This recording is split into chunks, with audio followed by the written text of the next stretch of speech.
دوستوں آج ہم انگلش لٹریچر کے جس ٹاپک کے بارے میں بات کریں گے اسے اینگلو نارمنز یا مڈل ایجز کہہ کر بھی پکارا جاتا ہے۔ 1066 میں وار آف ہیسٹنگز ہوئی جو ہم نے اپنی لاسٹ ویڈیو میں ڈسکس کی۔ اس وار میں نارمنز نے اینگلو سیکسنز کو ڈیفیٹ کیا اور نارمنز نے انگلینڈ پر رول کرنا شروع کر دیا۔ اب کوسچن یہ آتا ہے کہ یہ نارمنز تھے کون؟ ہمیں یہ تو معلوم ہے کہ یہ نارمینڈے سے ہے جو کہ فرانس کا ایک علاقہ ہے، لیکن ہم ان کی ہسٹری کو دیکھتے ہیں۔ ان کی ہسٹری دیکھنے کے لیے چلتے ہیں 9th سینچری میں۔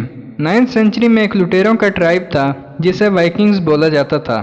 یہ بہادری کی وجہ سے مشہور تھے۔ انہوں نے ایسے کیا کہ انہوں نے فرانس پر اٹیک کر دیا۔ فرانس کے کنگ چارلز نے لڑنے کی بجائے ان سے معاہدہ کرنے کا فیصلہ کیا۔ کنگ چارلز نے ان کو رہنے کے لیے ایک علاقہ دے دیا جس کو نارمینڈے بولا جاتا ہے، اور ان وائکنگز نے نارمینڈے میں رہنا شروع کر دیا۔ یہ وائکنگز نارتھ سے آئے تھے تو فرینچ کے لوگ انہیں نارمنز کہہ کر بلاتے تھے۔ ان وائکنگز نے فرینچ کے لوگوں کے ساتھ رہنا شروع کر دیا۔ انہوں نے ان کی عورتوں سے شادی کی، ان کا کلچر اڈاپٹ کیا، اور ایون کہ ان کا ریلیجن جو کہ کرسچینٹی تھا انہوں نے وہ بھی اڈاپٹ کر لیا، اور آہستہ آہستہ یہ فرینچ لوگوں میں مرج ہو گئے اور ایون فرینچ ہی بن گئے۔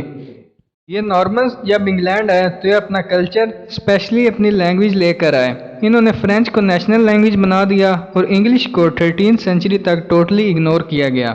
اس ایرا میں 3 لینگویجز یوز کی جاتی تھیں۔ جو فرینچ لینگویج تھی وہ نوبلز وغیرہ یوز کرتے تھے، جبکہ لیٹن لینگویج چرچز میں یوز کی جاتی تھی اور اولڈ انگلش کو کامن پیپل استعمال کرتے تھے۔ اس ایرا میں تعمیرات میں بہت ترقی ہوئی۔ بہت سے کیسلز وغیرہ، for example castle of London, اور universities like university of Oxford and Cambridge وہ بھی اس ایرا میں بنی۔ ایک اندازے کے مطابق صرف ولیم دا کانکرر کے رول میں انگلینڈ میں 84 کیسلز بنے۔ ڈیولپمنٹس تو اس ایرا میں بہت ہوئیں، لیکن ان ایجز کو ڈارک ایجز بھی بولا جاتا ہے۔ کیوں بولا جاتا ہے؟ کیونکہ اس ایرا میں انگلینڈ کا کلچر ڈکلائن ہوا، اور ساتھ ہی اس ایرا میں سائنس میں کوئی ترقی نہیں دیکھی گئی، کیونکہ جب نارمنز آئے تو وہ اپنا کلچر فرینچ لے کر آئے، جس کی وجہ سے انگلش کلچر کو اگنور کیا گیا۔ یہاں تک تو بات ہوگی ہسٹری کی۔ اب چلتے ہیں ان کے لٹریچر کی طرف۔ لٹریچر کی بات کی جائے تو اس وقت تک پرنٹنگ پریس انوینٹ نہیں ہوئی تھی۔ لٹریچر کافی ایکسپینسو تھا۔ زیادہ تر لٹریچر جو سا تھا وہ اپر کلاس والے لکھتے اور پڑھتے تھے۔ اس ایرا میں ہسٹری، رومانس اور ریلیجن پر ورک لکھا گیا۔ مڈل ایجز میں رومانسز ڈومیننٹ جونرا تھا لٹریچر کا۔ یہ word romance French word romance سے نکلا ہے، جس کا مطلب ہے a verse narrative or a long poem narrating a story۔ ان رومانسز میں کنگز اور نائٹس کی سٹوریز بتائی جاتی تھیں، ان کے ایڈونچر یا ان کی لائف کے بارے میں کوئی سٹوری بیان کر دی جاتی تھی۔ For example stories like King Arthur, war of Troy etcetera, یہ سٹوریز رومانسز سے ڈیل کرتی ہیں۔ لٹریچر میں ایک اور امپورٹنٹ فارم آتی ہے جنہیں پلیز بولا جاتا ہے۔ ان پلیز کی بیسیکلی 3 ٹائپس ہیں۔ فرسٹ پہ آتے ہیں میریکل پلیز۔ ان پلیز میں سینٹس کے بارے میں بتایا جاتا تھا، سینٹس کی لائف کے بارے میں یا ان کے میریکلز وغیرہ کے بارے میں بتایا جاتا تھا۔ یہ ٹوٹلی سینٹس کے ساتھ ڈیل کرتے تھے۔ جبکہ مسٹری پلے کی بات کی جائے تو ان پلیز میں بائبل کی کوئی سٹوری بیان کر دی جاتی تھی، اور موریلٹی پلیز میں ایلیگوری کا یوز ہوتا تھا۔ ان پلیز کا مین پرپز لوگوں کو مارل میسیج دینا، انہیں برائیوں سے دور رکھنا اور انہیں اچھائی کی طرف راغب کرنا تھا۔ مڈل ایجز میں کرونیکلز بھی لکھی جاتی تھیں۔ ان کرونیکلز میں کنگز کی ہسٹری یا کوئی ہسٹوریکل ایونٹ بتایا جاتا تھا۔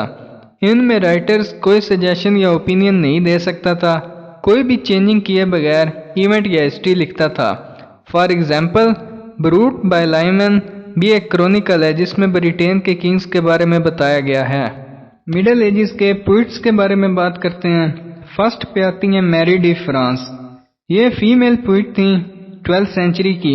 یہ فرانس میں پیدا ہوئیں اور 12th سینچری میں انگلینڈ چلی گئیں۔ ان کا ریئل نیم ان نون ہے۔ یہ جو نیم ہے میری ڈی فرانس، یہ ان کا پین نیم ہے جو انہیں 16th سینچری میں دیا گیا۔ ان کے ورکس کی میجر تھیم میں آتا ہے لو، جیلسی، رومانس، ایڈونچر اور شیولری وغیرہ موجود ہیں۔ ان کا ورکس دیکھ کر یہ کافی پڑھی لکھی معلوم ہوتی تھیں، اور کہا جاتا ہے کہ شاید ان کا تعلق رویل فیملی سے بھی تھا۔ ان کا ایک فیمس ورک ہے دی لیس آف میری ڈی فرانس۔ یہ بیسیکلی کلیکشن ہے 12 نیریٹو پوئمز کی، اور ہر پوئم میں تقریباً 100 لائنز ہیں۔ یہ ورک رومانسز سے ڈیل کرتا ہے، اس میں کنگز اور نائٹس کی سٹوری بتائی گئی ہیں۔ لائمن کی بات کی جائے تو یہ لیٹ 12th سینچری اور ارلی 13th سینچری کے پوئٹ تھے۔ یہ پرائسٹ بھی تھے اور انہوں نے اپنا ورک اس وقت انگلش میں لکھا جب زیادہ تر ورک فرینچ اور لیٹن میں پروڈیوس ہو رہا تھا۔ ان کا ایک فیمس ورک ہے بروٹ۔ یہ بیسیکلی ایک کرونیکل ہے جو آلموسٹ 16,000 لائنز پر مشتمل ہے، جس میں بریٹین کے کنگز کی ہسٹری کے بارے میں بتایا گیا ہے۔ ولیم لینگ لینڈ کی بات کی جائے تو ان کا لائف ٹینیور تقریباً 1332 سے 1386 تک تھا۔ یہ لاور کلاس کو ریپرزینٹ کرتے تھے، اپنے ورک میں نچلے درجے کے لوگوں کی نمائندگی کرتے تھے۔ ان کا ورک زیادہ تر سیٹریکل ہوتا تھا اور اپنے ورک میں یہ ایلیگوری کا استعمال کرتے تھے۔ ان کا ایک فیمس ورک ہے vision of Piers the ploughman ہولز۔ یہ ورک بیسیکلی ایک پوئٹ کے بارے میں ہے جو یہ جاننے کی کوشش کرتا ہے کہ ایک حقیقی مسیحی ہونے اور ایک حقیقی مسیحی زندگی گزارنے کا کیا مطلب ہے۔ اس کی رہنمائی ایک پائرز نامی نیک ہل چلانے والا کرتا ہے۔ نظم ایک عیسائی کے طور پر پائرز کی پختگی کے بارے میں ہے۔ اس پوئٹ کو مختلف خواب آتے ہیں اور وہ خواب اس کی رہنمائی کرتے ہیں۔ یہ ورک بیسیکلی ان خوابوں کے بارے میں ہے۔ مڈل ایجز میں ایک اور نام آتا ہے جنہیں جون گوور کہا جاتا ہے۔ ان کا لائف ٹینیور تقریباً 1325 سے 1408 تک تھا۔ یہ ایک انگلش پوئٹ تھے جو ولیم لینگ لینڈ کے کنٹمپریری اور جیوفرے چوسر کے پرسنل فرینڈ تھے۔ ان کے ورک میں بھی ایلیگوری کا یوز پایا جاتا تھا۔ یہ مورلسٹ بھی تھے۔ انہوں نے تینوں لینگویجز فرینچ، اٹالین اور انگلش میں ورک پروڈیوس کیا۔ انہیں جیوفرے چوسر کی جانب سے مورل گوور بھی کہا گیا۔ انہوں نے رومن پوئٹ اوویڈ سے انسپائر ہو کر لکھنا شروع کیا۔ ان کے ورک کی زیادہ تر تھیمز مورل، پولیٹیکل، ہسٹوریکل اور ریلیجیس تھیں۔ انہوں نے اپنی رائٹنگ سے یہ پروو کیا کہ انگلش بھی دوسری لینگویجز کے ساتھ کمپیٹ کر سکتی ہے۔ ان کا فیمس ورک ہے کنفیشن ایمنٹس۔ یہ کہانی ایک عاشق کے بارے میں ہے جو ایک پادری کے سامنے اپنی محبت کے خلاف کیے ہوئے گناہوں کا اعتراف کرتا ہے اور پھر ان گناہوں سے معافی مانگتا ہے۔ یہ تھے مڈل ایجز کے کچھ پوئٹس۔ پیچھے رہ گئے جیوفرے چوسر، ان کو ہم اپنی علیحدہ ویڈیو میں ڈسکس کریں گے۔ اب چلتے ہیں مڈل ایجز کے فیچرز کی جانب۔ فیچرز کی بات کی جائے تو فرسٹ پہ آتا ہے ملٹری انویژن۔ مڈل ایجز میں بہت سے فوجی حملے ہوئے۔ ایک کنٹری نے دوسری کنٹری پر کافی اٹیک کیے جس وجہ سے معاشرے میں کافی انسٹیبلٹی دکھائی دیتی ہے۔ سیکنڈ پہ آتا ہے مائگریشن آف پیپل۔ لوگوں نے ایک علاقے سے دوسرے علاقوں میں کافی ہجرت کی۔ اور تھرڈ پہ آتی ہیں کروسیڈز۔ یہ بیسیکلی ریلیجیس وارز تھیں جو مسلمز اور کرسچنز کے بیچ ہوئیں۔ کہا جاتا ہے کہ 9 میجر کروسیڈز ہوئیں اور بہت سی مائنر کروسیڈز بھی ہوئیں۔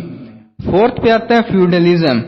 یہ بیسیکلی ایک کانسیپٹ تھا جو یورپ میں پایا جاتا تھا جس میں عام لوگ امراء اور اشرافیہ وغیرہ کے لیے لڑتے تھے اور وہ امراء لوگوں کو تحفظ اور بدلے میں زمین استعمال کرنے کی اجازت دیتے تھے۔ ففتھ پہ آتی ہیں کلیمٹیز۔ اس ایرا میں بہت سی آفات وغیرہ دیکھی گئیں لائک گریٹ فیمین آف 1315 to 1317 اور بلیک ڈیتھ جو کہ ایک بیماری تھی جس کا لائف ٹینیور آلموسٹ 1347 سے 1351 تک رہا، اور کہا جاتا ہے کہ اس بیماری کی وجہ سے 75 to 200 ملین لوگ مارے گئے اور آدھا یورپ اس بیماری کی وجہ سے مر گیا تھا۔ یہ تھا کچھ مڈل ایجز کے بارے میں۔ امید ہے آپ کو ویڈیو پسند آئی ہوگی۔